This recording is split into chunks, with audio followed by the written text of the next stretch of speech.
அஸ்ஸலாமு அலைக்கும் வரஹ்மத்துல்லாஹி வரகாத்துஹு. பிஸ்மில்லாஹிர் ரஹ்மானிர் ரஹீம். இஸ்லாமிய வரலாறு. நபி யூசுப் நபியின் நபித்துவமும் அரசாட்சியும். அல்லாஹ் தஆலா யூசுப் அலைஹிஸ்ஸலாம் அவர்களுக்கு ஈமான், தௌஹீது, வஹி ஆகிய பரக்கத்துக்களை அருளினான்.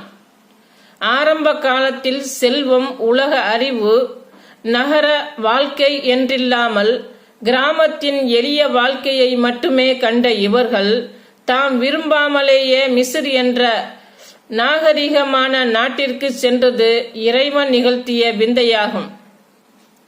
பலவித சோதனை கட்டங்களை கடந்து மிஸ்ரின் அரசிடம் போய் சேர்ந்தார்கள். ஒரு நாள் அரசரின் கனவு ஒன்றுக்கு விளக்கம் அளித்த பிறகு மிஸ்ரின் தற்போதைய நிலையை பற்றி பேசுகையில், நாட்டில் பஞ்சம் ஏற்பட்டுள்ள இந்நிலையில் அரசை வெற்றி பாதையில்